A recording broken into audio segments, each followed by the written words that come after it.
Assalamualaikum warahmatullahi wabarakatuh. Shalom, Om Swastiastu, Namo Buddhaya, salam kebajikan, dan salam sejahtera bagi kita semua.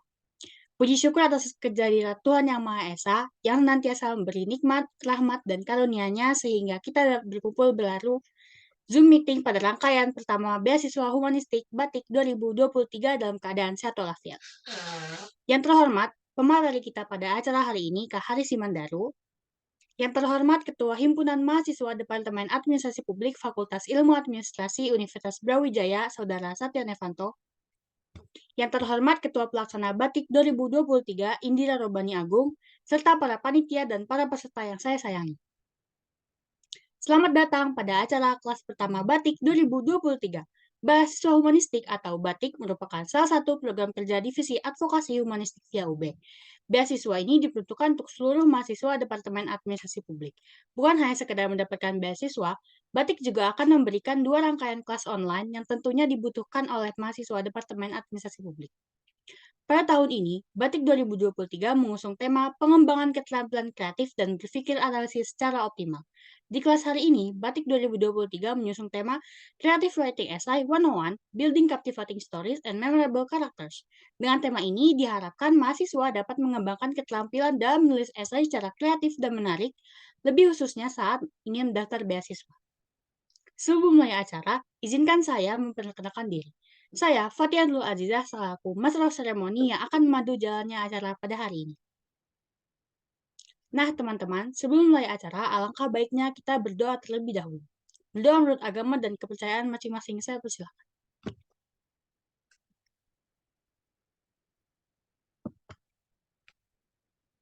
Berdoa tidak pernah selesai, namun berdoa dapat dicukupkan. Selanjutnya, izinkan saya membaca rangkaian acara pada hari ini. Rangkaian pertama adalah pembukaan.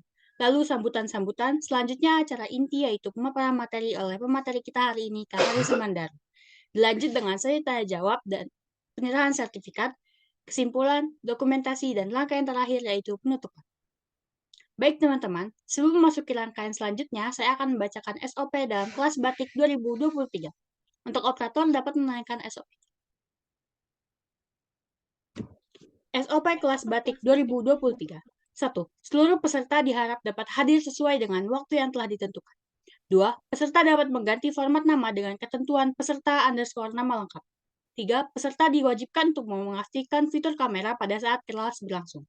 4. Peserta diharapkan untuk menyimak materi dan diwajibkan untuk membuat resume ketika materi berlangsung. 5. Peserta dimohon untuk tidak mengaktifkan fitur mikrofon saat kegiatan berlangsung kecuali jika sudah diperkenankan oleh MC. Pada saat tidak, peserta dipersilakan untuk mengajukan pertanyaan dengan mengaktifkan fitur raise hand terlebih dahulu atau dapat melalui kolom chat. 7. Seluruh peserta dapat kondusif selama acara berlangsung. 8. Peserta diharap dapat mematuhi tata tertib yang ada selama acara berjalan. Baik, untuk operator bisa di-take down kembali ya, Sob. Baik, untuk teman-teman dan kakak yang tidak tergendala diharap untuk on-cam dan menggunakan virtual background yang telah disediakan ya. Memasuki rangkaian acara selanjutnya yaitu sambutan-sambutan. Sambutan yang pertama akan disampaikan oleh Ketua Pelaksana Batik 2023. Kepada Saudari Indra Robani, saya persilakan. Assalamualaikum warahmatullahi wabarakatuh. Salam Om Swastiastu, Namo Buddhaya, salam kebajikan dan salam sejahtera bagi kita semua. Yang terhormat kepada pemateri kita hari ini yaitu Kak Haris Mandaru dan juga kepada Kak Setia Novanto selaku Ketua Humanistik 2023 serta para peserta Batik 2023 yang kami banggakan. Pertama-tama, marilah kita panjatkan syukur kepada Tuhan Yang Maha Esa yang telah melimpahkan rahmat-Nya sehingga kita dapat berkumpul di acara kelas Batik 2023 dalam keadaan sehat walafiat. Pada kesempatan ini, saya Indira Rabani selaku Ketua Pelaksana Batik Beasiswa Humanistik 2023 mengucapkan selamat datang dan terima kasih kepada para peserta yang telah menyempatkan waktunya untuk bergabung bersama kami dalam mengikuti Batik 2023. Semoga pada kelas Batik 2023 dapat bermanfaat bagi kita semua dan kelas Batik 2023 kali ini dapat berlangsung dengan lancar dan para peserta bisa mengikuti seluruh rangkaian acara kami dari awal hingga akhir nanti. Akhir kata, jika ada kekurangan dalam penyampaian saya, serta dalam penyelenggara acara ini, saya mohon maaf yang sebesar-besarnya. Dan selamat mengikuti rangkaian acara kelas batik 2023. Semoga bermanfaat bagi kita semua. Wassalamualaikum warahmatullahi wabarakatuh. Kepada MC, saya kembalikan. Baik, terima kasih kepada Saudari Indira Bani atas sambutannya. Selanjutnya adalah sambutan yang akan disampaikan oleh Ketua Himpunan Mahasiswa Departemen Administrasi Publik. Kepada Kak Setia Novanto, saya persilakan.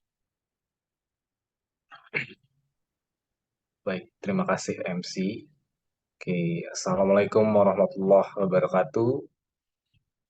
Shalom, Om Swastiastu, Namo Buddhaya, salam kebajikan, salam sejahtera untuk kita semua. Selamat pagi hadirin sekalian, selamat pagi hadirin sekalian, selamat pagi teman-teman semua, selamat pagi mahasiswa publik, arek publik ya. Yang saya hormati Mbak pemateri yang luar biasa, mau menyempatkan waktunya terus mengabdi di kampus kepada mahasiswa, kepada seluruh masyarakat ya, Mbak Ima, Mbak Karisima. Yang saya hormati Ketua Pelaksana Indira Rabani, luar biasa acaranya sudah berjalan ya. Dan yang saya sayangi dan saya banggakan teman-teman panitia yang bertugas dan juga para peserta yang berbahagia pada hari ini. Puji syukur kita panjatkan kehadirat Allah Subhanahu wa Ta'ala karena berkat dan rahmat karunia-Nya kita bisa berkumpul di ruang Zoom meeting pada pagi hari ini dengan insya Allah keadaan sehat walafiat gitu. Salam hangat dari Malang. Alhamdulillah di sini Malang lagi cerah-cerahnya dan cuaca lagi sejuk-sejuknya mungkin ya, tengah terik matahari sedikit lah ya. Kalau kata teman-teman di Malang nih lagi musim maba gitu. Musim maba tuh musim-musim yang adem-ademnya gitu. Oke. Mungkin yang teman-teman yang belum berada di Malang segeralah ke Malang untuk menikmati musim maba ini. Oke, baik. Hadirin sekalian, teman-teman semua, batik ya, beasiswa humanistik ini memang merupakan salah satu program unggulan dari humanistik, khususnya humanistik periode 2023 Kabinet Arungan Renjana. Ini salah satu program yang terus diupayakan untuk hadir di setiap tahunnya, di setiap periodenya, yang telah diinisiasi dari beberapa tahun humanistik berjalan. Sampai hari ini, batik terus kita upayakan hadir, ada bersama di tengah-tengah mahasiswa administrasi publik ya, Departemen Administrasi Publik. Batik dapat dimanfaatkan tidak hanya oleh mahasiswa prodi publik ya. Mungkin namanya publik itu artinya lebih reverse to prodi publik, tapi tidak.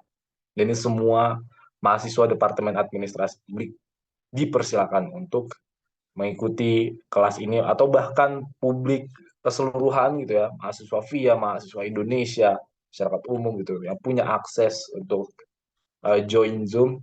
Ini sangat amat bisa dimanfaatkan, terutama momentum pada hari ini kelas batik kita akan belajar esai bersama ya. Esai itu penting teman-teman untuk hari ini gitu, apalagi kita sebagai mahasiswa, produk-produk tulis, karya-karya tulis ini jadi apa namanya hal yang wajib sepertinya bagi kita mahasiswa gitu. Jadi sayang sekali kalau teman-teman sampai hari ini belum apa namanya punya kapasitas yang mumpuni gitu untuk dalam hal tulis menulis gitu ya. Dan di sini kita bersama pemateri yang luar biasa pula. Ini juga kiblat saya gitu ya, kiblat saya dalam hal tulis menulis gitu ya. Ini banyak sekali ilmu yang beliau punya ini mau berbagi secara gratis, ini adalah satu niscaya hal yang luar biasa ini teman-teman. Tuh, hadirin sekalian, monggo dimanfaatkan sekali momentum hari ini gitu ya. Pelajaran yang didapat dicatat baik-baik karena saya sudah pastikan ini materinya akan daging sekali gitu ya. Akan daging sekali dan sangat bermanfaat untuk teman-teman semua. Batik hari ini adalah kelas yang pertama ya. Oke, nanti selanjutnya akan ada kelas-kelas lainnya dan juga akan ada rangkaian puncak gitu ya.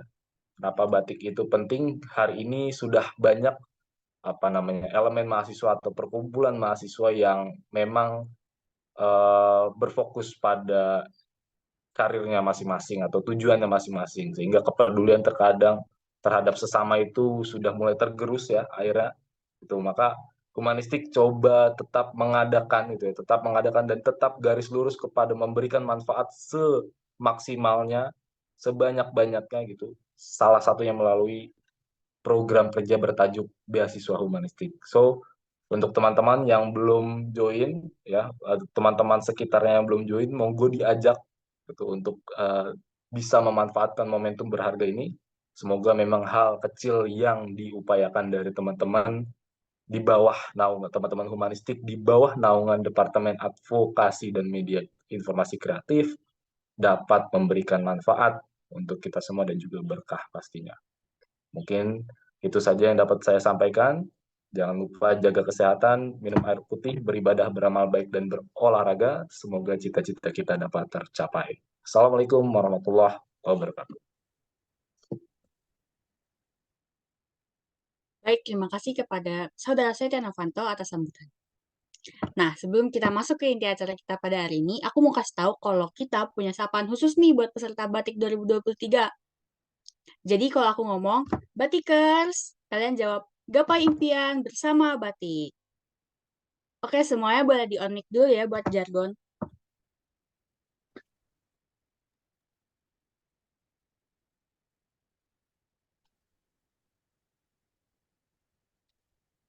Satu, dua, tiga. Batikers. Gapai Gapai impian impian bersama bersama Batik. Batik. Udah keren banget nih. Sekarang aku mau sapa-sapa dulu deh salah satu peserta. Halo Kak Isna.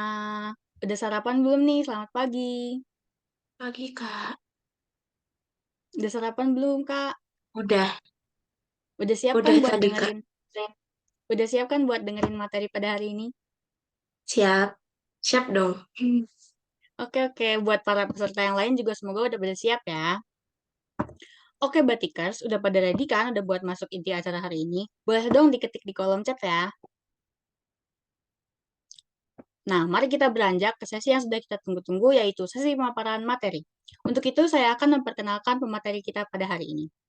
Pemateri kita hari ini adalah seseorang yang berpengalaman dalam bidang kepenulisan dan penelitian. Sebelum kita memulai sesi pemaparan materi, izinkan saya untuk membacakan sedikit CV dari pemateri kita.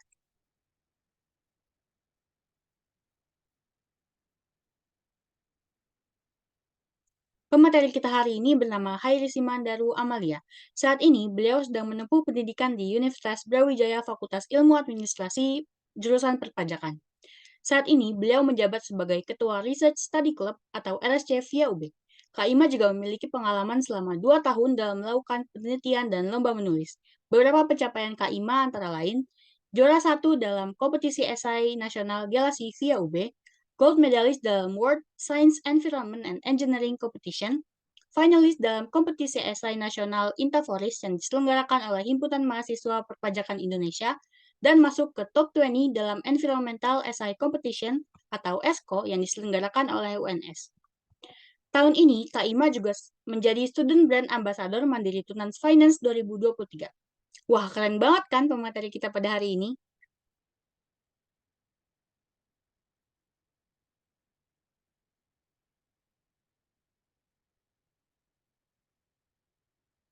Nah, sebelum kita sambut pemateri kita, aku mau ingetin buat kalian jangan lupa siapin catatan untuk resume materi hari ini ya. Oke, tanpa berlama-lama lagi, mari kita sambut pemateri kita hari ini. Halo Kak Ima, apakah sudah bergabung? Halo Fatia, sudah. Apa kabarnya hari ini, Kak? Alhamdulillah kabarnya baik dan masih semangat pagi-pagi ya. Gimana, Kak? Udah siap untuk kasih pemateri kita hari ini? Insya Allah siap. Baik, karena Kak Ima udah siap dan semangat banget nih, langsung aja saya persilakan untuk memulai pemaparan materinya. Kepada Kak Ima, saya serahkan.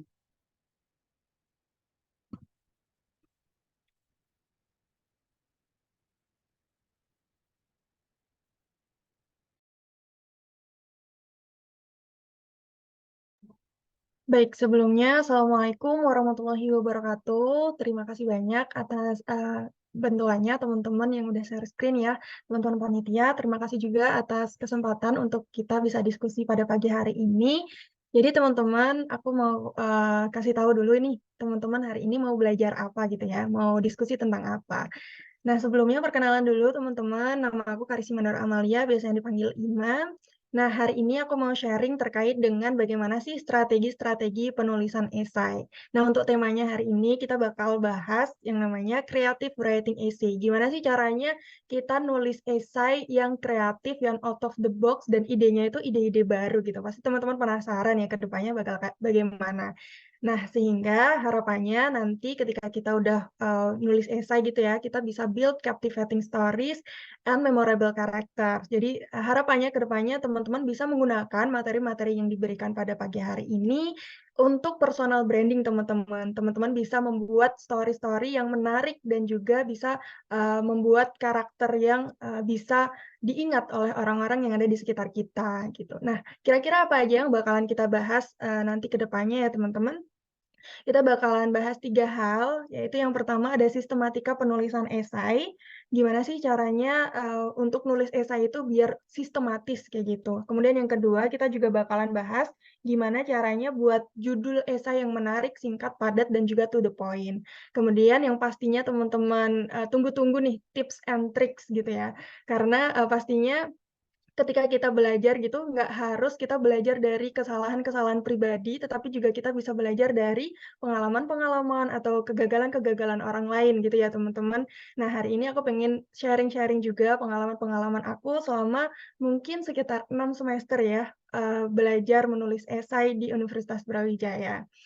Oke, nah di sini aku mau kasih tagline nih di bawah ya teman-teman, we have to be enthusiastic and be present untuk hari ini. Jadi teman-teman bisa lebih antusias lagi, kemudian aktif untuk take notes. Kalau misalnya ada beberapa pertanyaan yang mungkin hadir gitu di pikiran teman-teman selama aku ngasih materi, teman-teman bisa mencatat dan kita nanti bisa diskusikan itu di sesi diskusi. Nah, teman-teman juga we have to be present ya, bisa menerapkan fokus, mindfulness, dan juga teman-teman mungkin sekarang yang masih scrolling-scrolling IG, yang masih sambil, yang lain bisa lebih fokus lagi sama, materi yang aku sampaikan hari ini. Nah, mungkin juga untuk mengapresiasi teman-teman panitia yang sudah memberikan kebermanfaatan ya untuk teman-teman, dari administrasi publik pada pagi hari ini.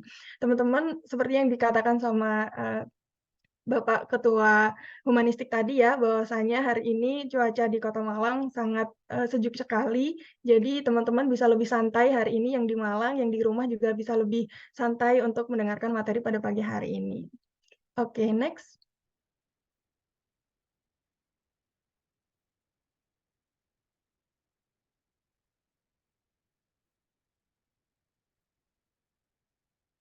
Mungkin teman-teman yang, share screen bisa di next untuk ininya. Oke, terima kasih. Nah, tadi sebenarnya udah dikenalin ya teman-teman, aku juga udah kenalan tadi. Nah, di sini aku dari perpajakan teman-teman angkatan tahun 2020, sekarang di semester 7. Nah, saat ini kesibukan aku, salah satunya jadi ketua umum di Research Study Club via UB. Nah, karena hari ini kita bakalan bahas terkait dengan bagaimana sih caranya menulis esai. Nah, aku pengen ngasih tahu dulu nih ke teman-teman, sebenarnya manfaat apa sih yang bisa kita dapatkan ketika kita nulis esai. Jadi teman-teman ketika kita bisa nulis esai, kita bisa belajar yang pertama caranya berpikir kritis dan juga berpikir kreatif untuk bisa menemukan sebuah solusi. Kenapa teman-teman? Karena ketika kita nulis esai, kita akan menemukan pola bagaimana sih menganalisis sebuah fenomena permasalahan yang ada di sekitar kita, sehingga kita bisa berpikir kreatif bagaimana sih caranya menemukan solusi atas sebuah permasalahan. Dan kalau misalnya teman-teman bisa menerapkan itu secara konsisten selama kuliah, insya Allah teman-teman bisa berpikir secara kritis dan juga kreatif setiap waktunya. Nah, kemudian yang kedua, teman-teman bisa menstimulasi otak dan juga untuk mengkonstruksi ide-ide yang menarik nih. Nah, karena kenapa? Karena ketika kita menulis esai, ide yang ada di kepala kita itu tidak hanya berhenti di kita aja, tetapi kita sampaikan di dalam bentuk karya, dalam bentuk penulisan sehingga bisa dipahami oleh orang lain. Kemudian yang ketiga, kita bisa belajar bagaimana caranya berargumen melalui tulisan-tulisan yang terstruktur dan juga sistematis. Kenapa teman-teman? Karena dengan kita menulis esai esai, kita harus menyampaikan argumentasi kita itu agar tidak melebar kemana-mana. Jadi bagaimana caranya kita menulis agar keep on track, apa yang ingin kita sampaikan langsung tersampaikan kepada pembaca, sehingga pembaca tidak bingung sama tulisan kita. Nah, dengan menulis esai kita akan belajar bagaimana caranya berargumen yang terstruktur dan sistematis. Nah, sehingga output dari penulisan esai itu teman-teman bisa gunakan untuk misalnya join kompetisi esai, sehingga nanti kalau misalnya menang, teman-teman bisa gunakan salah satunya untuk daftar beasiswa, atau kadang itu juga ada instansi-instansi yang meminta teman-teman untuk buat esai yang bentuknya itu esai yang bisa kalian gunakan untuk daftar beasiswa. Nah, sehingga teman-teman bisa dapat banyak sekali manfaat dengan menulis esai. Oke, jadi itu ya teman-teman harapannya ke depannya ketika kita ikut kelas pada pagi hari ini. Nah, kira-kira teman-teman udah semangat atau belum nih? Teman-teman yang udah semangat mungkin bisa ketik 1 di kolom chat, aku pengen tahu siapa yang udah semangat atau masih belum dapet nih semangatnya untuk belajar esai pada pagi hari ini. Oke, bagus ya teman-teman udah semangat banget. Mungkin bisa di-next untuk slide-nya. Oke, nah sebelum kita belajar tentang esai ke depannya, aku pengen tahu dulu nih, pengen ngasih tahu ke teman-teman assessment atau kita bisa menilai diri kita itu sebenarnya untuk tentang esai, penulisan esai itu udah sampai level mana sih? Apakah masih di level beginner, intermediate, atau ternyata udah suhu nih, udah tahu nih caranya nulis esai. Nah, kalau teman-teman masih di level beginner, mungkin masih belum mengenal nih apa sih perbedaan esai dan juga jenis tulisan-tulisan yang lainnya, misalnya kayak penelitian, kemudian jurnal, artikel, dan lain sebagainya. Dan juga untuk level beginner ini masih belum tahu sistematika penulisannya. Atau teman-teman mungkin udah di level intermediate nih, udah tahu esai itu apa, udah paham strukturnya, tetapi ternyata masih sulit untuk menuangkan ide dalam bentuk tulisan yang terstruktur.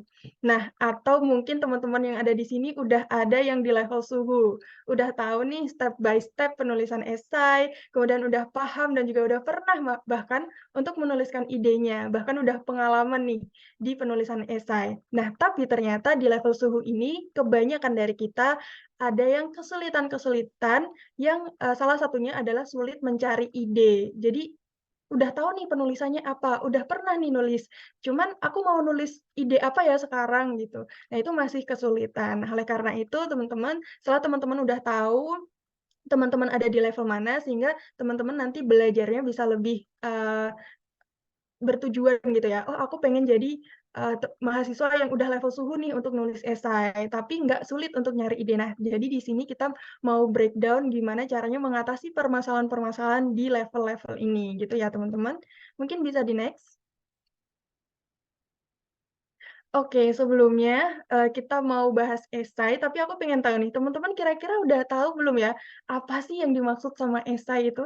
Esai itu secara definisi apa gitu. Nah, teman-teman mungkin ada yang mau jawab, bisa raise hand atau bisa di kolom komentar. Aku nggak gigit kok teman-teman, jadi kalau salah nggak apa-apa. Kita karena di sini adalah belajar bareng ya konsepnya. Mungkin teman-teman ada yang mau jawab dari 99 peserta nih, ada yang pengen jawab? Atau di kolom chat juga nggak apa-apa. Gimana teman-teman? Oh, ada yang jawab di kolom chat ya? Tulisan yang membahas suatu permasalahan dari sudut pandang sang penulis. Ada lagi teman-teman yang berbeda pendapat atau mungkin sama semua nih, setuju pendapatnya sama Denaya ya? Oke, mungkin langsung aja ya teman-teman aku kasih tahu. Sebenarnya apa sih esai itu? Bisa di-next? Oke, jadi esai itu menurut KBBI teman-teman, esai itu adalah karangan prosa yang membahas suatu masalah secara sepintas lalu dari sudut pandang penulisnya. Nah, kalau misalnya kita ambil dari beberapa pendapat yang ada di internet atau dari jurnal-jurnal, esai ilmiah itu apa sih? Setuju sama pendapatnya Denaya tadi ya, bahwasanya esai ilmiah itu adalah karangan pendek yang membahas suatu permasalahan di masyarakat yang tujuannya itu untuk memberikan sebuah solusi, yang kemudian solusi-solusi, permasalahan-permasalahan tersebut dituangkan dalam bentuk karya yang sistematis, yang masuk akal, dan juga dituangkan berdasarkan data dan juga fakta. Nah, jadi teman-teman untuk esai ini ada beberapa jenis. Kalau teman-teman mungkin ada yang pernah tahu gitu ya, untuk jenis-jenis esai ini, mungkin salah satu jenis ini teman-teman udah pernah nulis gitu, tapi teman-teman masih belum, notice gitu ya, oh ternyata esai yang udah aku tulis itu ternyata dalam, jenis esai yang ini gitu. Nah, jadi jenis-jenis esai itu ada 4 teman-teman. Nah, kira-kira apa yang akan kita bahas hari ini, itu bisa di-next. Nah, esai yang bakalan kita bahas hari ini adalah lebih ke 2 esai ini, teman-teman. Ada naratif esai yang ini biasanya digunakan untuk teman-teman yang ingin apply beasiswa yang instansinya itu meminta untuk menjelaskan diri teman-teman secara singkat, biasanya terdiri dari 500 kata atau lebih sedikit, biasanya 650 kataan gitu ya. Nah, kemudian yang kedua, biasanya juga instansi-instansi, pemilik pemberi beasiswa itu meminta juga kepada kita, peserta beasiswa gitu ya, untuk membuat esai argumentatif, untuk melihat bagaimana kita berpikir kritis atau berpikir kreatif. Nah, di sini teman-teman, perbedaannya apa? Kalau naratif itu lebih ke menjelaskan biografi. Nah, tapi kalau misalnya argumentatif essay, itu esainya isinya adalah kita menjelaskan nih sudut pandang atau point of view kita atas sebuah permasalahan. Nah, esai ini biasanya itu disesuaikan juga sama tujuan penulis. Jadi si instansi pemberi beasiswanya itu meminta kita menulis esai yang kayak gimana sih? Nah, itu bisa disesuaikan. Nah, untuk naratif esai sendiri yang menjelaskan tentang biografi itu terdiri dari 3 sistematika gitu ya, ada introduction, body, dan closing. Nah, untuk introduction-nya sendiri itu biasanya diawali dengan hook. Jadi ada satu kalimat yang menarik gitu ya, untuk teman-teman gunakan di bagian introduction yang bisa memberikan pengetahuan kepada si panitia bahwasanya, oh teman-teman itu menarik loh untuk kemudian esainya itu dibaca gitu. Nah, kemudian yang kedua ada bagian body. Nah, ini bagian yang menjelaskan pengalaman-pengalaman teman-teman selama di bangku perkuliahan. Kemudian yang ketiga ada closing, kontribusi teman-teman untuk kedepannya di instansi tersebut tuh seperti apa. Nah, itu biasanya yang dipakai untuk esai instansi beasiswa yang meminta naratif esai. Yang hari ini kita akan bahas adalah yang bagian argumentatif esai, teman-teman. Bisa di-next? Nah, hari ini kita bakalan bahas esai argumentatif. Kenapa kok kita bahas esai argumentatif? Karena untuk bisa meningkatkan critical dan creative thinking, kita bisa menggunakan esai argumentatif. Karena dengan esai argumentatif ini, kita tidak hanya membahas tentang fenomena sosial aja, tetapi kita juga bisa membahas tentang bagaimana sih caranya mengatasi sebuah permasalahan-permasalahan yang ada di lingkungan sekitar kita. Kira-kira kalau sekarang pemerintahan itu seperti ini, masalahnya apa sih yang ingin kita improve, apa sih yang ingin kita ubah, sehingga bisa memberikan kebaharuan gitu di lingkungan sekitar kita. Nah, diharapkan teman-teman ketika kita belajar tentang esai argumentatif ini, teman-teman nggak hanya bisa untuk apply beasiswa aja gitu, teman-teman juga bisa belajar tentang pola berpikir untuk membuat sebuah esai yang baik dan benar itu seperti apa. Mungkin bisa di-next. Nah, untuk penulisan esai sendiri teman-teman itu ada cycle-nya, ada alurnya. Teman-teman kalau mau bisa membuat esai pastinya kita harus punya informasi dulu ya untuk, kita tuangkan gitu. Kita nggak mungkin bisa nulis kalau kita nggak punya informasi apa-apa tentang lingkungan sekitar kita gitu ya. Jadi di sini aku mau ngasih tahu nih siklus yang bisa teman-teman terapkan selama kuliah agar teman-teman mau nulis esai itu nggak kehabisan ide. Teman-teman menulis esai itu nggak kesulitan untuk menulis gitu. Ternyata apa yang ditulis teman-teman tuh sangat impactful gitu. Nah, caranya gimana? Yang pertama, teman-teman, we have to read and keep updated. Maksudnya gimana sih?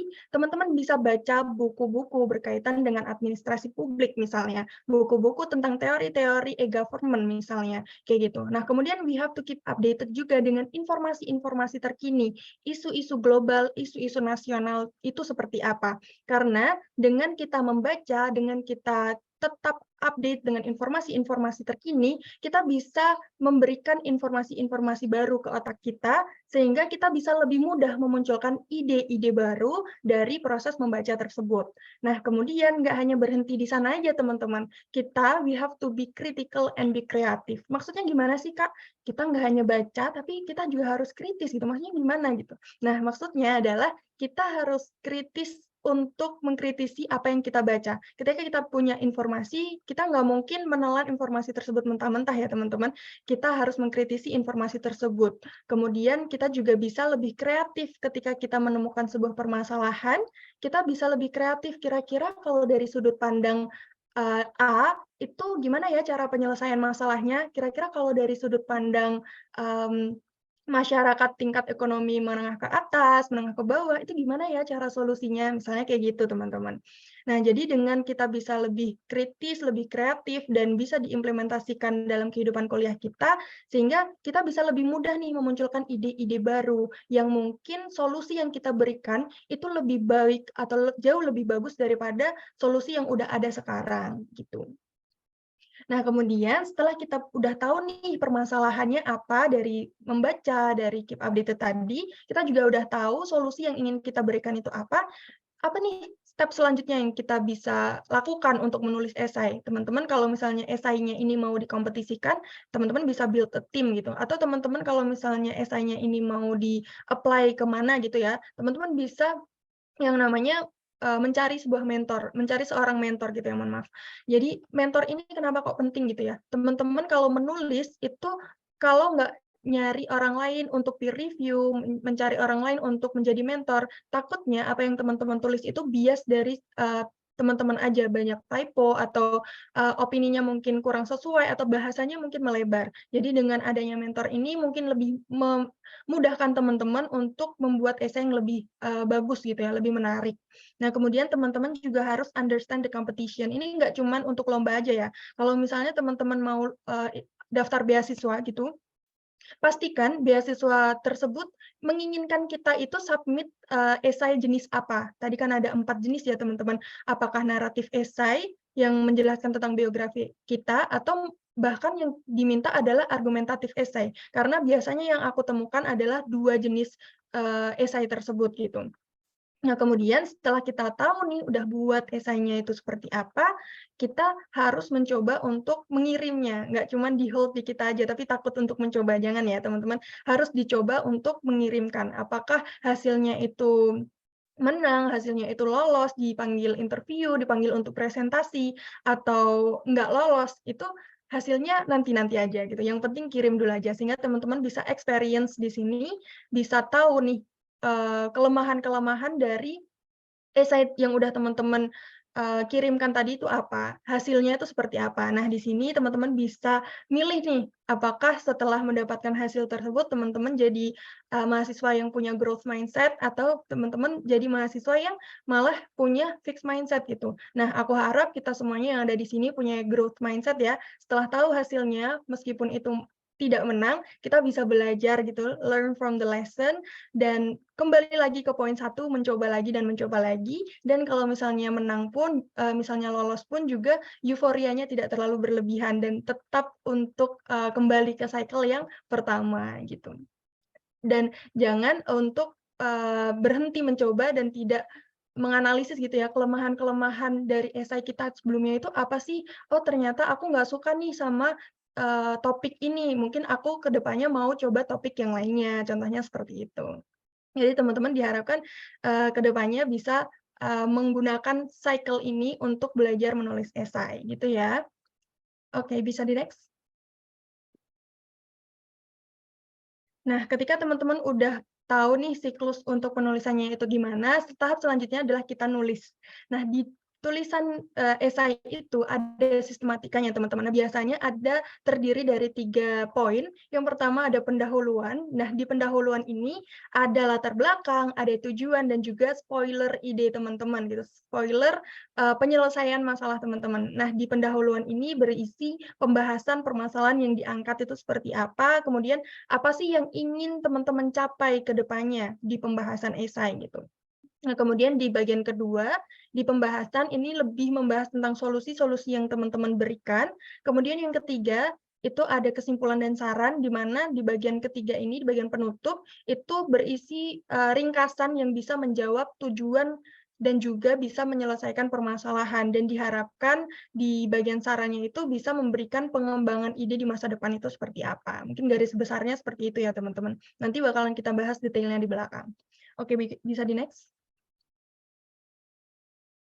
Nah, kira-kira untuk judul esai, kalau misalnya teman-teman masih belum pernah gitu ya untuk nulis esai itu kayak gimana, sebenarnya jenis esai itu banyak banget teman-teman. Nah, di sini aku ngasih salah satu contoh esai argumentatif yang judulnya itu memberikan sebuah solusi atau inovasi atas permasalahan yang ada saat ini gitu. Nah, biasanya untuk memudahkan kita membuat judul esai yang singkat, padat, dan jelas, kita bisa menggunakan 4 poin yang bisa kita masukkan dalam judul esai kita.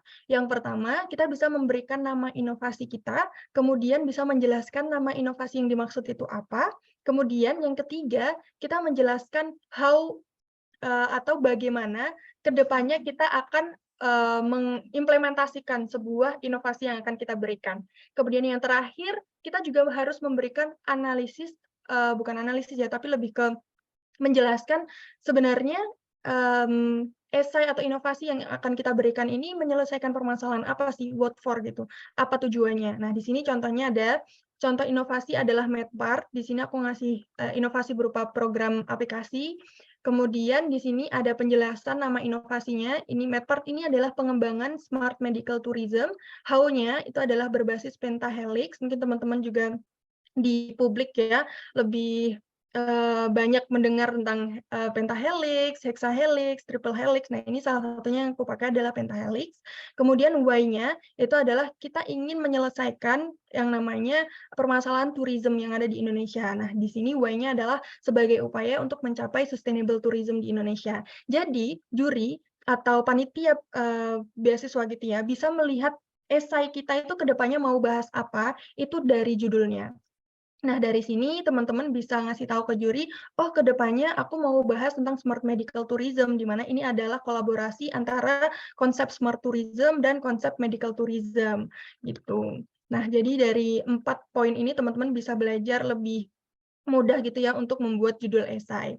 Nah, judul ini bisa teman-teman ambil dari proses membaca, proses berpikir, berdiskusi sama teman-teman sebaya, atau teman-teman juga bisa mengadopsi dengan proses ATM, amati, tiru, dan juga memodifikasi, seperti itu.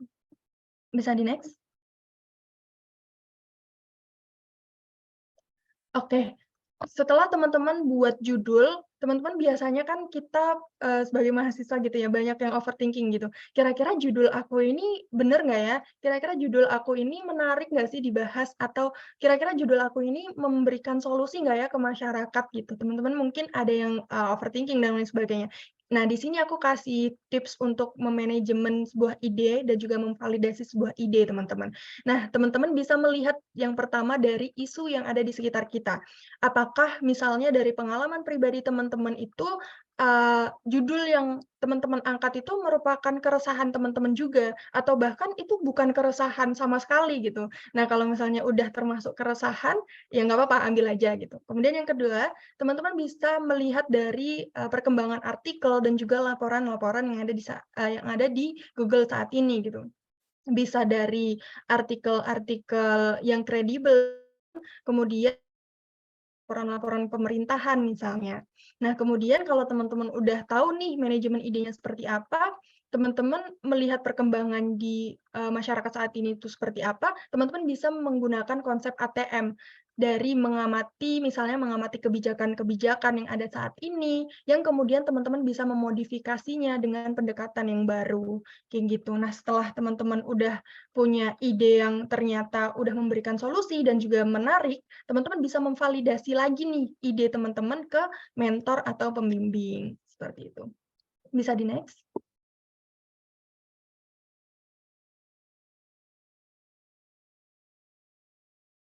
Oke, mungkin bisa di next slide.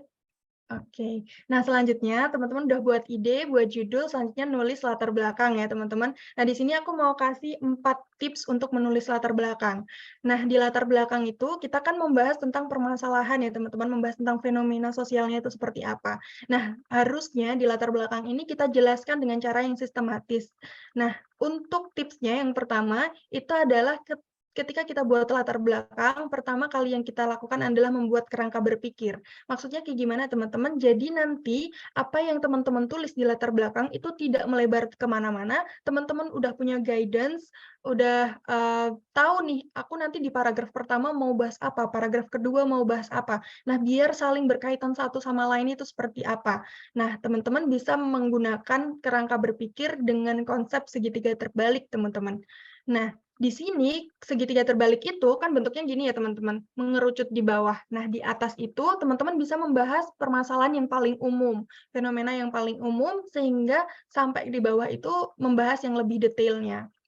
Misalnya nih di paling atas teman-teman membahas tentang perpajakan secara umum itu nanti mengerucut membahas pajak daerah misalnya kayak gitu. Jadi biar nanti pembahasan teman-teman itu tidak melebar kemana-mana. Kemudian yang kedua, teman-teman harus menyesuaikan tema yang diangkat dari instansi penyelenggara, baik itu penyelenggara lomba atau penyelenggara beasiswa. Nah, di sini teman-teman juga bisa mengkolaborasikan tema tersebut dengan perkembangan tema yang ada di global dan juga di nasional saat ini. Contohnya nih, aku udah kasih contoh, salah satunya ada SDGs dan juga net zero carbon atau green economy dan lain sebagainya. Nah, kemudian tips yang ketiga, teman-teman bisa mencantumkan data dan juga fakta di bagian latar belakang ini. Nah, jadi di bagian latar belakang ini kita nggak ngasih opini aja, tetapi juga memberikan data-data pendukung. Nah, untuk data-data pendukungnya ini bisa divisualisasikan dengan bentuk tabel, gambar, grafik, dan juga diagram. Sehingga nanti ketika juri atau panitianya itu baca, itu nggak bosen teman-teman, nggak hanya tulisan aja isinya, tapi ada visualisasinya. Dan ini sangat penting ya teman-teman untuk memberikan visualisasi data ketika esai yang kita berikan adalah bentuk argumentatif esai. Kemudian yang keempat adalah kita bisa ngasih spoiler idea. Jadi choose your idea itu kayak gimana di bagian latar belakang ini yang paling terakhir ya. Nah, jadi dari sini teman-teman nanti ngasih spoiler ide gagasan yang akan kalian bahas di bagian pembahasan itu nanti seperti apa. Seperti itu. Bisa di next?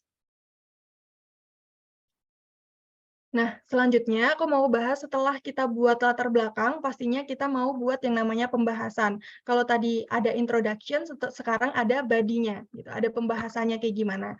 Nah, untuk esai argumentatif yang memberikan sebuah inovasi atau pemecahan masalah dan dari solusi dan juga solusi. Nah, di sini pembahasannya teman-teman bisa menggunakan 5 poin ini. Dan ini tergantung juga teman-teman ya dari instansi yang menyelenggarakan, tapi biasanya memang isinya adalah 5 poin ini, dan teman-teman bisa mengembangkan ini seiring berjalannya waktu teman-teman melakukan pengalaman-pengalaman submit esai gitu ya. Coba aja dulu nggak apa-apa. Nah, di sini aku mau kasih tips untuk 5 poin di bagian pembahasan. Yang pertama, teman-teman bisa mengungkapkan skenario gagasan, skenario ide, atau skenario inovasi dari gagasan yang teman-teman angkat gitu. Misalnya nih, teman-teman mau ngasih solusi berupa program baru. Teman-teman harus ngasih tahu programnya itu ke depannya kayak gimana. Kira-kira garis besar programnya itu seperti apa. Kalau teman-teman mau ngasih inovasi berupa website gitu ya. Nah, dikasih tahu aja skenario website-nya itu seperti apa, fitur-fiturnya apa. Kemudian yang kedua, teman-teman bisa memberitahu tentang tahapan implementasinya. Kira-kira kenapa ya kok kita harus memberitahu tahapan implementasi di paper kita. Jadi teman-teman, ketika kita memberikan tahapan implementasi di bagian pembahasan, kita bisa ngasih tahu nih bahwasanya ide atau gagasan kita itu ternyata terencana dengan baik dari pilot project-nya misalnya dari tahun 2020 hingga selesai, hingga diseminasi program kita, tahun 2050 misalnya. Jadi ternyata gagasan kita itu terencana dengan baik loh, dari tahun ke tahun, gitu. Nah, kemudian yang ketiga, kita juga bisa memberikan analisis SWOT gagasan kita. Analisis SWOT ini kenapa kok penting gitu, sehingga kita bisa memberitahu di pembahasan kita itu bahwasanya ide atau gagasan kita itu relevan loh untuk diimplementasikan, tapi kenapa kok relevansi ini harus menggunakan SWOT ya, Kak? Pasti teman-teman bertanya gitu ya. Karena teman-teman di bagian SWOT ini ada kita ngasih tahu strength, weakness, opportunity, dan juga threat-nya. Jadi untuk memberitahu ke juri atau ke panitia bahwa ide kita itu relevan, berarti ide kita itu harus mampu menangkap peluang yang ada di masyarakat saat ini, kan? Ya kan? Harus bisa menangkap harus bisa diimplementasikan dengan baik gitu untuk relevansi atas fenomena-fenomena masalah yang ada gitu. Nah, jadi dengan kita ngasih tahu, kita bisa loh menangkap opportunities dari masalah, kita bisa loh menyelesaikan weakness-nya dari gagasan kita gitu. Nah, jadi di sini analisis SWOT itu sangat penting untuk ditaruh di bagian pembahasan. Nah, kemudian yang keempat, kita bisa memberikan analisis untuk stakeholder. Jadi, kira-kira untuk pemangku kepentingan yang berkolaborasi dengan implementasi gagasan kita itu kira-kira siapa aja? Apakah teman-teman menggunakan skema triple helix, pentahelix, hexahelix, atau multi stakeholder, atau stakeholder-stakeholder yang lainnya gitu. Nah, itu harus diberitahu bahwasanya agar ide kita itu terlihat achievable, bisa bisa dicapai dengan kolaborasi antar stakeholder di masyarakat gitu. Nah, kemudian yang nggak kalah penting ketika teman-teman di bagian pembahasan ini ngasih berupa solusi ide baru, berupa program atau aplikasi atau website gitu ya, teman-teman bisa memberikan prototype. Nah, kenapa kok kita harus ngasih prototype? Itu agar juri atau panitia itu bisa melihat bahwasanya ide kita itu seperti ini loh kalau divisualisasikan, sehingga ide kita itu bisa mudah dipahami, nggak hanya dari tulisan aja, tapi kalau diimplementasikan itu prototipenya seperti ini loh. Oh, ternyata ide kita itu masih belum ada loh saat ini gitu. Masih belum ada loh bentuk website atau aplikasi atau program yang seperti ini gitu. Jadi ide teman-teman bisa lebih bersifat orisinalitasnya itu terlihat gitu. Mungkin bisa di next. Nah, di bagian pembahasan ini teman-teman, discussion should solve the problem, unique, creative, and systematic. Maksudnya gimana? Jadi di bagian pembahasan ini harapannya teman-teman bisa menyelesaikan masalah-masalah yang ada di bagian latar belakang tadi, kemudian solusi yang teman-teman berikan itu bersifat unik dan juga hasilnya itu kreatif, dan teman-teman ketika menyampaikan ide atau gagasannya itu dituliskan dalam bentuk yang sistematik, misalnya satu paragraf dengan paragraf lainnya saling berkaitan, satu kalimat dengan kalimat lainnya saling berkaitan. Makanya di sini penting banget untuk teman-teman memahami kaidah kebahasaan yang benar, yang baik dan benar ketika menulis itu seperti apa. Dan ini nggak hanya berhenti di esai argumentatif aja ya teman-teman. Untuk menulis esai naratif atau bentuk esai deskriptif atau explanatory dan lain sebagainya, itu penting banget untuk menulis dengan kaidah kebahasaan yang baik. Jadi teman-teman bisa belajar tentang kata hubung, gimana caranya memaksimalkan penggunaan kata rujukan, memaksimalkan penggunaan kalimat-kalimat, anak kalimat, induk kalimat, dan lain sebagainya. Nah, itu penting banget untuk teman-teman belajar, bahkan nggak hanya di kompetisi, di apply beasiswa aja gitu. Teman-teman juga bisa mengaplikasikan hal-hal tersebut, misalnya nih di kuliah, di bangku perkuliahan. Misalnya teman-teman diminta dosen untuk membuat policy brief gitu. Nah, teman-teman bisa menggunakan pola berpikir, cara berpikir kritis yang udah aku sampaikan tadi, seperti itu. Bisa di next? Oke, nah selanjutnya yang terakhir nih teman-teman, membahas tentang penutup ya. Nah, di bagian penutup itu ada kesimpulan dan juga saran. Nah, untuk kesimpulannya sendiri, teman-teman, kita bisa memberikan kesimpulan yang singkat dan padat, mencakup isi gagasan, dan dilihat lagi bahwasanya kesimpulan ini tuh harus mampu menjawab tujuan yang udah teman-teman tadi di latar belakang, kemudian bisa menyelesaikan juga isu atau masalah yang teman-teman angkat. Misalnya membahas permasalahan tentang tourism, itu teman-teman di bagian penutup ini juga harus ngasih tahu bahwasanya ide gagasan teman-teman itu ternyata bisa menyelesaikan isu atau permasalahan yang ada secara singkat. Nah, untuk gimana tipsnya di bagian penutup ini, teman-teman bisa memosisikan diri teman-teman ketika membaca ulang. Jadi ketika teman-teman membuat kesimpulannya itu hari ini, coba besok gitu ya dibaca ulang. posisikan diri teman-teman sebagai juri gitu atau panitia yang ingin mengetahui isi esai teman-teman itu hanya dengan membaca kesimpulan. Jadi teman-teman besoknya itu bisa tahu nih, oh ternyata kurangnya di sini loh, oh ternyata sepertinya ini terlalu melebar kemana-mana gitu. Nah, teman-teman bisa edit lagi di sana. Nah, untuk tips yang selanjutnya, untuk sumber pustakanya teman-teman. Ketika kita nulis, usahakan untuk sumber pustakanya itu adalah sumber pustaka yang terbaru. Kenapa kok harus terbaru gitu ya? Untuk melihat relevansi isu kita, teman-teman. Pastinya apa yang kita tulis itu sesuai dengan permasalahan yang ada saat ini, seperti yang katakan tadi ya. Jadi nggak permasalahan yang udah lama banget, teman-teman baru tulis sekarang gitu. Nah, jadi ketika sumber pustakanya itu terbaru, relevansi isunya itu juga bisa lebih terbaru gitu. Kemudian yang kedua, format daftar pustakanya itu bisa disesuaikan dengan instansi-instansi penyelenggara. Kemudian yang ketiga, teman-teman bisa menggunakan sumber-sumber yang kredibel. Misalnya nih, laporan pemerintah daerah misalnya, laporan pemerintah pusat, atau Kementerian Keuangan, Kemenparekraf, dan lain sebagainya. Kemudian teman-teman juga bisa menggunakan berita di media-media terpercaya, misalnya kompas.com atau Jawa Pos, Jakarta Post, dan lain sebagainya. Atau teman-teman bisa menggunakan jurnal-jurnal. Nah, untuk penulisan esai sendiri, teman-teman, jurnal yang kita gunakan itu nggak harus jurnal yang berindeks tinggi, yang biasanya dipakai di skripsi gitu ya, teman-teman. Bisa jurnal-jurnal yang indeksnya itu misalnya Sinta 6, Sinta 5 gitu. Jadi nggak harus berindeks tinggi, Scopus, dan lain sebagainya gitu ya. Nah, jangan sampai teman-teman menggunakan sumber-sumber yang tidak kredibel, misalnya Blogspot atau Wikipedia gitu. Jangan sampai ya, teman-teman. Nah, mungkin itu bisa dilanjut di next. Nah, selanjutnya untuk presentasi nih, teman-teman. Ketika kita udah nulis, udah sampai penutup nih, udah sampai daftar pustaka, udah nulis semua dengan baik gitu ya, udah di-submit juga, ternyata dapat calling nih, Anda diminta untuk presentasi ide teman-teman gitu. Misalnya kalau lomba di finalis, atau ada juga nih, kemarin aku juga pernah ikut seleksi beasiswa di mana aku diminta untuk mempresentasikan ide yang udah aku submit gitu.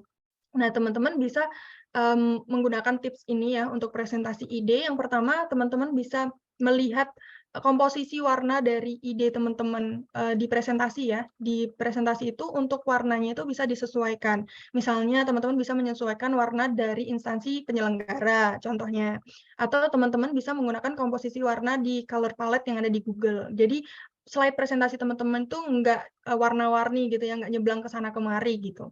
Kemudian yang kedua, teman-teman bisa menampilkan data dan juga fakta yang kemudian divisualisasikan agar kalau presentasi itu visualisasi lebih menarik daripada tulisan semua gitu ya, teman-teman.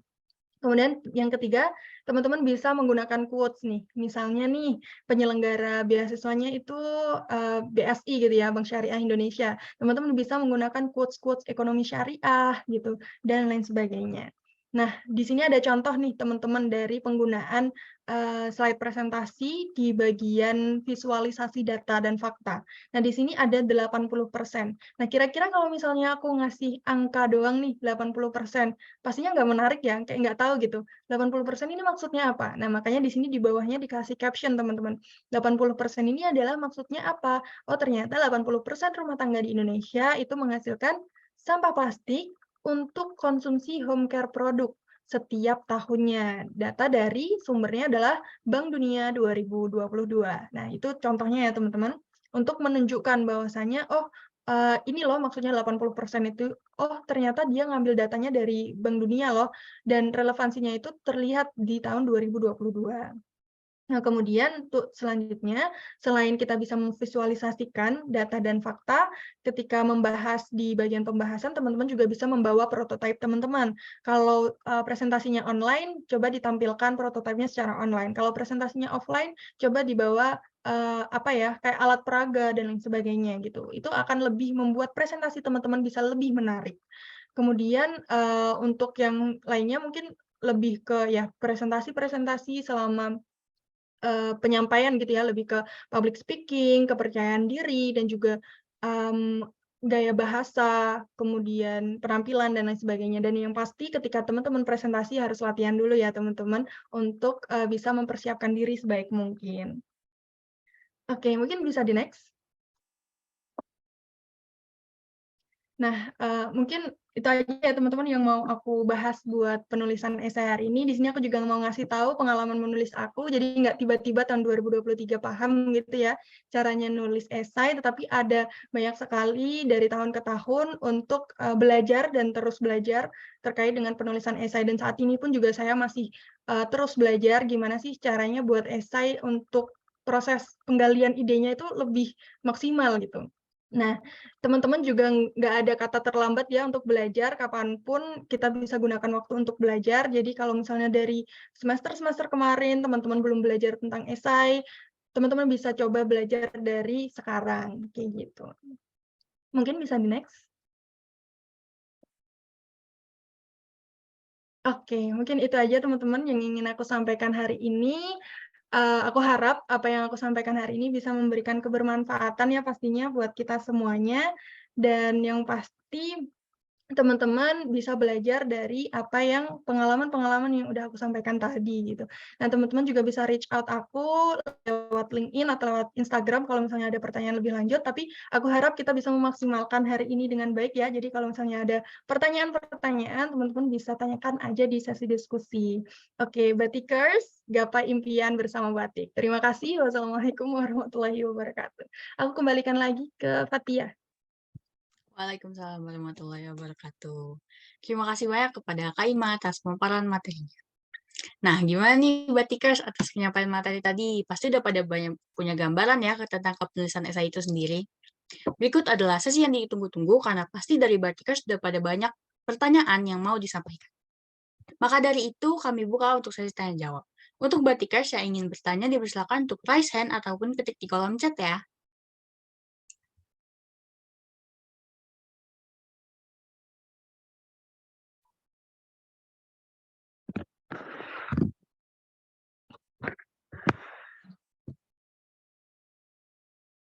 Baik, dipersilakan untuk Kak Tiara untuk menyampaikan pertanyaannya. Oke, sebelumnya aku maaf ya izin off cam soalnya ada kendala jaringan. Terima kasih buat Kak Karisima yang sudah memaparkan presentasinya dengan baik dan jelas.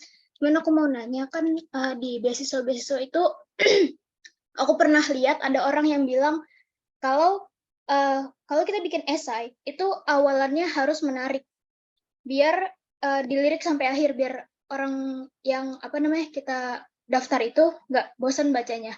Nah, dari kakak sendiri ada nggak sih tips biar kita punya opening yang catchy gitu? Itu aja sih Kak. Makasih Kak. Terima kasih Kak Tiara. Untuk dari Kak Ima sendiri mau langsung dijawab atau aku tampung dulu buat peserta selanjutnya? Oke, mungkin bisa langsung dijawab aja kali ya. Boleh Kak, silakan. Oke, sebelumnya terima kasih ya atas pertanyaannya Tiara. Jadi untuk opening yang catchy untuk di beasiswa-beasiswa memang itu adalah yang penting ya untuk kita perhatikan karena itu salah satunya di bagian introduction yang udah aku jelaskan tadi ada bagian hook untuk pertama kali kita introduction ke para panitia atau di juri gitu. Nah, kalau dari tips aku sendiri ya teman-teman, untuk hook-nya, yang pertama teman-teman bisa pakai quotes gitu. Nah, quotes ini bisa menggunakan dari yang relevansinya itu dari bidang kita. Misalnya aku di bagian perpajakan gitu ya. Misalnya salah satu ahli di bidang perpajakan pernah bilang bahwasanya gini gini gini. Atau aku sedang apply beasiswa yang ingin menunjukkan sifat leadership aku gitu ya. Jadi aku mau kasih quotes dulu nih terkait dengan leadership yang nantinya bakalan relate sama penjelasan aku di bagian selanjutnya, kayak gitu. Jadi memang dikait-kaitkan aja antara quotes yang udah aku berikan tadi dengan pengalaman-pengalaman yang ingin aku sampaikan atau ingin aku highlight ke depannya, kayak gitu. Nah, atau kalau nggak ada quotes gitu ya, teman-teman bisa pakai satu kalimat yang mendeskripsikan diri teman-teman, gitu. Misalnya nih, misalnya kayak gini, I consider myself a multi-potentialite. Ini aku salah satunya ambil dari esai ya, teman-teman. I consider myself as a multi-potentialite gitu. Jadi aku ingin diriku itu adalah orang yang multipotensi loh. Aku ingin memberitahu bahwasanya ke juri, bahwasanya aku pernah ikut leadership camp, pernah ikut jadi ketua organisasi, pernah jadi ketua di bagian volunteer, atau aku pernah juga ikut proyek-proyek sosial gitu. Jadi aku punya potensi-potensi loh untuk kedepannya itu aku kolaborasikan dengan instansi-instansi pemberi beasiswa. Jadi memang pinter-pinternya kita ngasih keterkaitan antara apa yang ingin kita sampaikan di awal sama apa yang ingin kita sampaikan ke depannya, tetapi itu harus berkaitan sama pengalaman-pengalaman kita. Jadi memang nggak boleh apa yang kita sampaikan di depan itu nggak kita bahas lagi di belakang-belakangnya. Kayak gitu sih, Tiara. Mungkin apakah bisa menjawab? Bisa, Kak. Makasih banyak ya, Kak. Oke, sama-sama. Baik, terima kasih untuk Kak Ima atas jawabannya yang keren banget. Berikutnya buat Kak Maria bisa langsung dipaparkan pertanyaannya. Terima kasih, Kak. Sebelumnya mohon izin memperkenalkan diri, Kak. Saya Maria Carolina Pare dari Program Studi S1 Administrasi Publik, Kak. Nah, di sini saya ingin bertanya, Kak. Kan untuk tahap awal dalam pembuatan esai tadi harus banyak-banyak membaca dan banyak-banyak update dengan informasi yang ada tuh, Kak. Nah, dari Kakak sendiri mungkin ada tips agar kita bisa mendapatkan informasi yang terupdate atau referensi-referensi yang bisa kita platform yang bisa kita gunakan untuk mencari informasi terbaru tersebut, Kak, supaya kita bisa punya banyak-banyak channel untuk memperoleh pengetahuan baru supaya bisa menulis esai selanjutnya, Kak. Itu aja, Kak. Terima kasih. Oke, sebenarnya terima kasih banyak Maria atas pertanyaannya ya. Jadi gimana sih caranya biar kita bisa tetap bisa tahu nih informasi-informasi terbaru. Yang pastinya yang pertama yang aku terapkan selama ini adalah ketika kita follow apapun yang ada di Instagram, coba luangkan satu kali atau satu follow kita untuk media-media yang berkaitan dengan program studi kita. Misalnya di perpajakan gitu ya. Aku coba follow-follow media-media edukasi yang berkaitan dengan perpajakan. Karena memang untuk kita berada di bagian pemerintahan, pastinya ini sangat dinamis ya Maria ya. Jadi banyak sekali peraturan-peraturan terbaru, banyak sekali informasi-informasi terbaru yang berkaitan dengan program studi kita. Nah, itu adalah salah satu cara. Jadi bisa mencari lewat media yang paling dekat dengan kita, yang tiap hari kita buka. Salah satunya adalah Instagram. Kemudian yang kedua, teman-teman juga bisa coba luangkan waktu untuk membaca berita-berita yang ada di media artikel gitu. Misalnya artikel jurnal atau artikel-artikel post di koran gitu. Nggak hanya koran, maksudnya nggak harus koran yang paper gitu ya, bisa paperless lewat artikel di Google atau internet gitu. Nah, itu adalah salah satu cara untuk teman-teman bisa lebih keep updated. Dan itu terbukti sangat baik sih impact-nya ke kita, apalagi ke mahasiswa. Pastinya ketika dosen meminta kita menganalisis sebuah permasalahan, kita nggak jauh dari mencari informasi dari sumber-sumber tersebut. Nah, kemudian kenapa kok aku meminta kita tadi untuk membaca? Karena sebagai mahasiswa, teman-teman, kita sangat penting banget untuk memahami teori-teori. Karena untuk memahami sebuah permasalahan, kita bisa menganalisisnya salah satunya lewat teori. Dan itu penting banget untuk teman-teman membudayakan membaca yang berkaitan dengan program studi kita ya, khususnya itu dari awal, dari mahasiswa-mahasiswa baru atau di angkatan-angkatan sekarang, kalau misalnya teman-teman sudah nggak maba lagi gitu ya contohnya. Jadi penting banget untuk membaca buku-buku yang direkomendasikan untuk dari dosen-dosen. Seperti itu sih, Maria, jawaban aku. Baik, Kak. Terima kasih, Kak. Oke, sama-sama. Baik, terima kasih Kak Ima atas jawabannya. Selanjutnya boleh Denaya untuk disampaikan pertanyaan. Baik, terima kasih atas kesempatannya. Perkenalkan, nama saya Denaya Putri dari Prodi S1 Administrasi Publik. Terima kasih atas pemaparan materinya, Kak Ima. Saya ingin izin bertanya mengenai data dan fakta ya. Saya juga ingin bertanya kayak mengenai sumber data dan fakta itu, apakah ada referensi mencarinya di mana, dan juga lebih baik mana Kak, menulis sebelum data dan fakta yang terkumpul atau menulis setelah data dan fakta yang terkumpul. Sekian, terima kasih. Oke, terima kasih. Ya, mohon maaf ya teman-teman, ada iklan sedikit tadi. Oke, jadi untuk data dan fakta itu dari mana gitu ya sumbernya?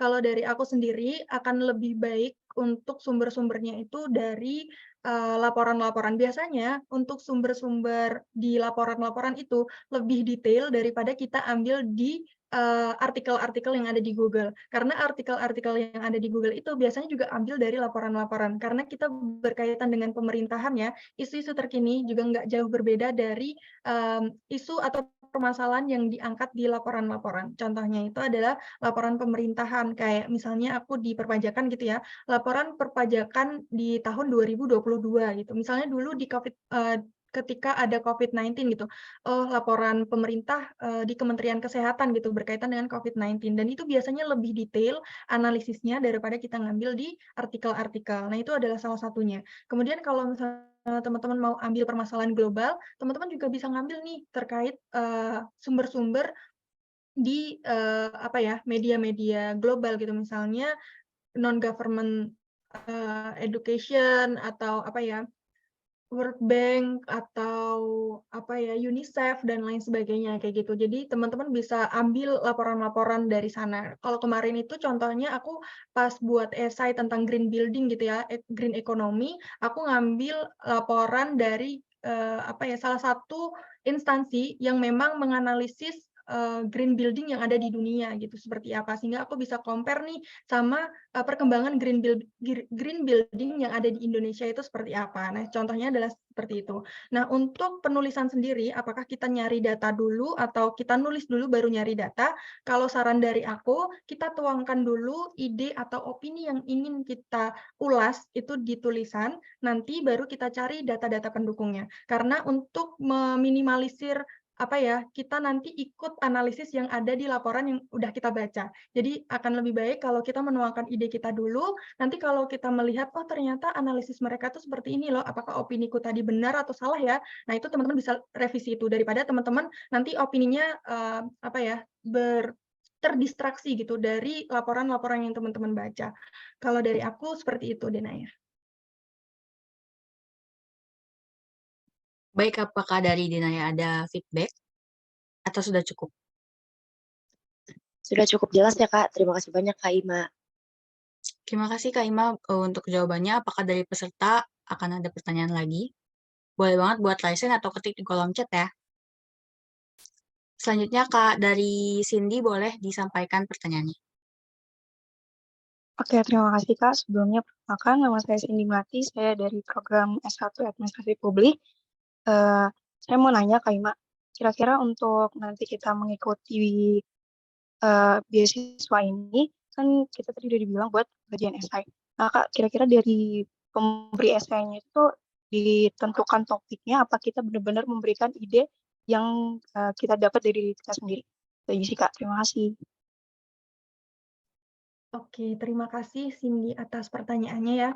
Jadi untuk sebenarnya untuk beasiswa sendiri itu sangat tergantung dari instansi pemberi beasiswa ya.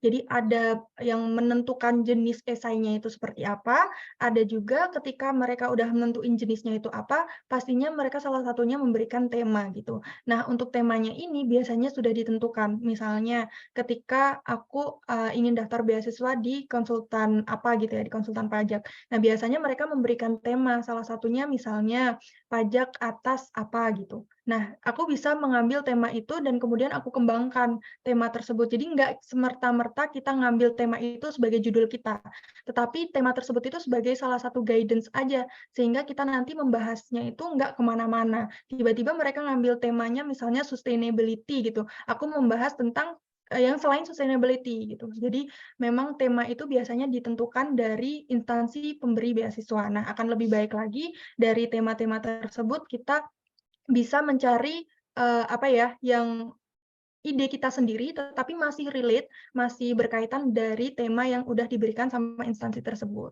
Seperti itu sih. Baik, dari Cindy apakah ada feedback? Oke, terima kasih Kak. Terima kasih Kak Oke, Ima jawabannya. Dari peserta, apakah ada yang ingin bertanya lagi? Dipersilakan.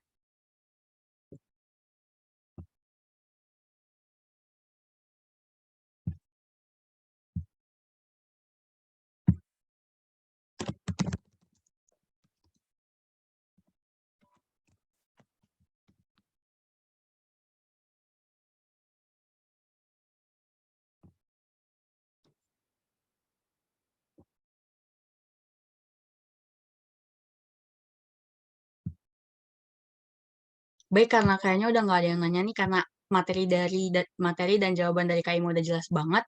Mengingat ada keterbatasan waktu, maka saya tanya jawab akan saya tutup dan cukupkan. Terima kasih kepada para peserta yang sudah bertanya. Semoga pertanyaannya sudah terjawab dengan jawaban dari pemateri. Selanjutnya adalah penyerahan sertifikat kepada pemateri yang akan disampaikan oleh Ketua Pelaksana Batik 2023. Untuk operator bisa menampilkan sertifikat.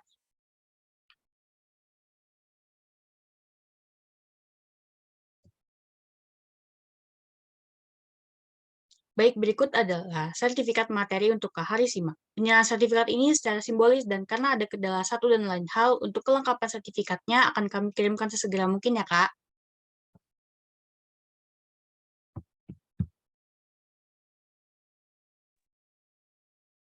Baik, terima kasih kepada Kak Aris Mandaro atas penyampaian materi batik pada hari ini, dan semoga selanjutnya kita bisa terus berkolaborasi bersama-sama. Sebagai bentuk apresiasi dan rasa terima kasih kami ingin memberikan sertifikat kepada Kak Aris Mandaro. Terima kasih banyak ya Kak atas penyampaian materinya pada hari ini. Mungkin kepada operator bisa mengabadikan momen ini.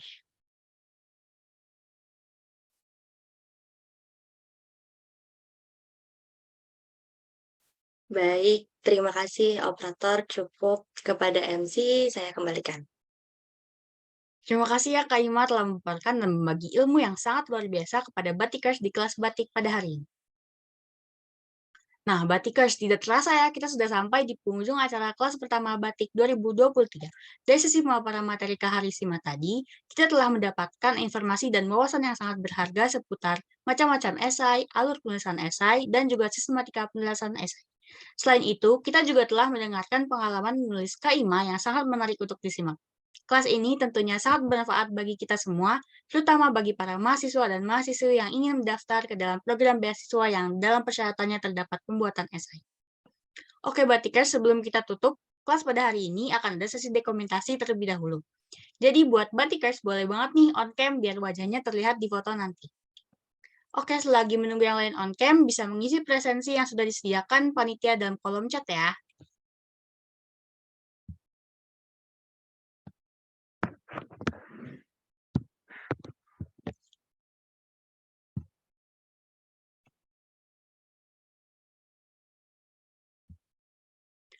Oke, karena udah pada on-cam, untuk operator boleh dibantu untuk dokumentasinya. Dimulai dari slide pertama, nanti saya bantu hitung 1, 2, 3.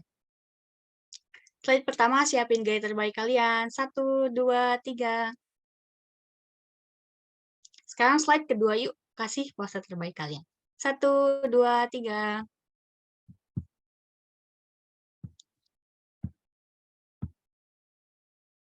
Boleh buat slide ketiga. 1, 2, 3. Yang terakhir, slide keempat. 1, 2, 3. Saya selaku Master of Ceremony mengucapkan terima kasih kepada pemateri yang telah memberikan materi yang sangat berguna untuk kami, dan kepada jajaran panitia yang telah menyiapkan acara ini hingga berjalan dengan baik. Terima kasih juga saya ucapkan kepada seluruh peserta yang telah hadir dan berpartisipasi aktif dalam kelas pertama Batik 2023. Semoga informasi yang telah kita dapatkan pada kelas ini dapat membantu dalam mencapai cita-cita dan meraih kesuksesan di masa depan.